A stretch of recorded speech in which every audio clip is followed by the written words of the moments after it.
Good evening, thanks for joining us. The Mayor's Prayer Breakfast may be over, but the words of this year's speaker will stay with many for a while. World-renowned former FBI agent Clint Van Zandt spoke about his exciting career and shared some insights with the audience this morning.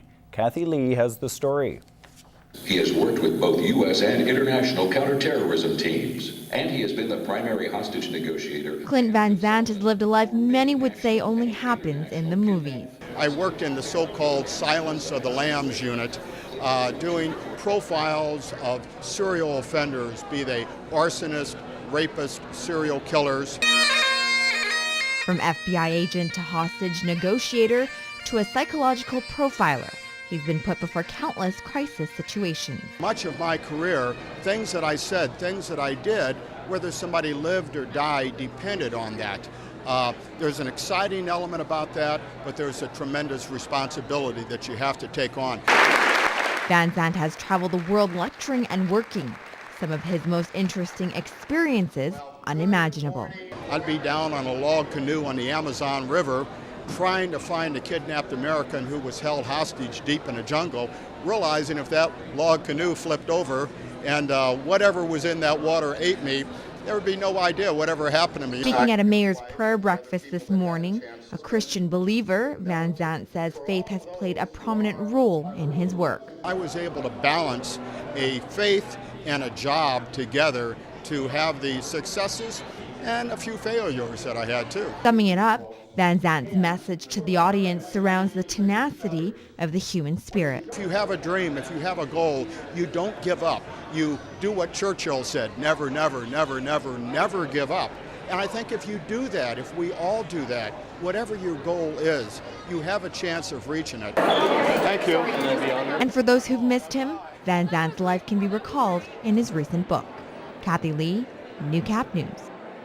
Sounds like he had some fascinating stories. Well, a relatively high number of people in Lloydminster suffer from multiple sclerosis, including Carly Seabrook. This weekend, she's raising money to help her get a new, controversial and costly treatment called liberation therapy.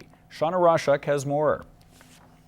Garage sales are a popular way to spend the weekend for many people, and for one local woman, her sale has a special purpose, raising money for a liberation treatment. It's an angioplasty, so your veins are either blocked or narrowed, and this is a balloon that you stick in your vein and it just dilates it, just opens it up. This garage sale is one of various events Seabrooks is organizing to raise cash for a potentially expensive procedure. In total, I think it's about $15,000 with the flights there, hotels and food and the procedure, and then you have to get an MRV, which is like an MRI, before the procedure, and you have to pay like $2,500 for that. Diagnosed in 2007, Seabrook says having bad days are part of living with MS. When I relapse, my visions go. It always affects my eyes, so then I can't go to work. All money raised is going towards her treatment, and Seabrook will also try to help others who are in a similar situation. If there's anything left over, I'm going to donate it to the MS Society or donate it to someone else that's going to be having the procedure done. Relying on the support from the community will help give her a better quality of life. It's a big adjustment to learn that your sister, is going through these problems. She can't work. She needs help from everybody. She can't drive. It affects everybody's lives. It's not a cure whatsoever, but it's going to improve, hopefully, my life, quality of life. The garage sale is on all weekend or until all items have been sold. Shauna Roshuk, Newcap News. The Kiwanis Club of Lloydminster celebrated their new facilities at Kiwanis Park today and did so in a time-honored tradition with an appreciation barbecue to thank sponsors for their help in making over the park. We have some new playground equipment in, and we have pathways, and we just finished putting curbs.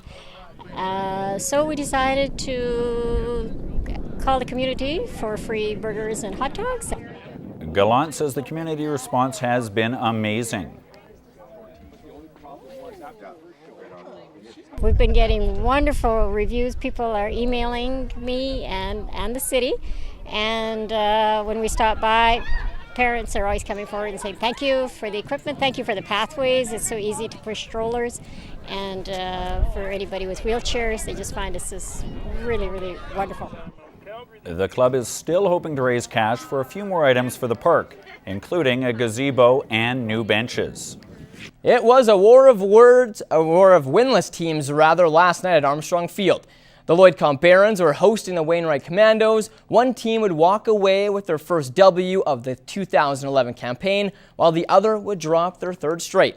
The home side wastes little time striking first. On their opening drive, sneaky handoff, Barons running back takes her right up the gut, moving the sticks and putting them on the 18-yard line.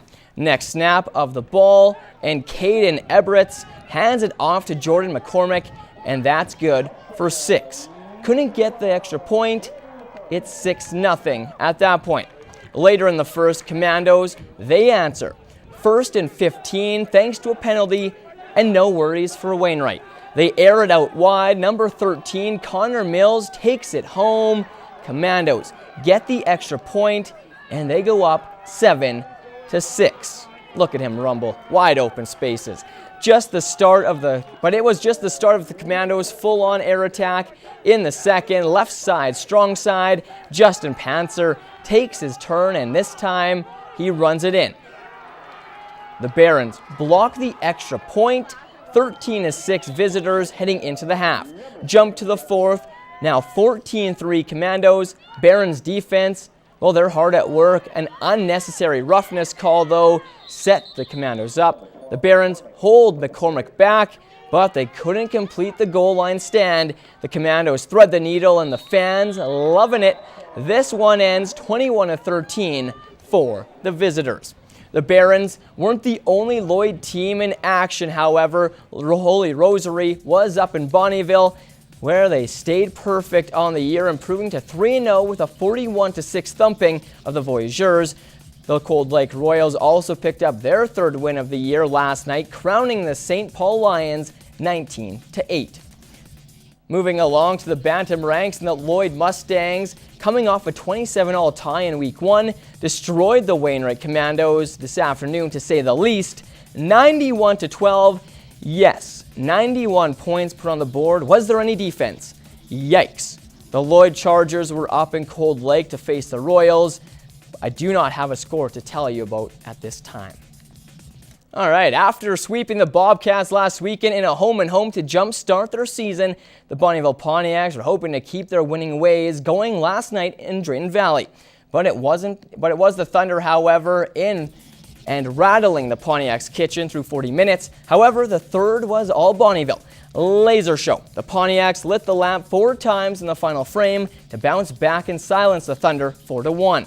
The Pawns have tonight off, but the Cats are in action and on the prowl for their first win of the season. They host the 2-0 Calgary Mustangs at the Civic. Puck drop is at 7:30. From the ice to the pitch, and the Lakeland Rustlers soccer programs kicked off their 2011 seasons last weekend in southern Alberta. While the men were shut out 2-0 in both games, the women came away with their first victory in school history.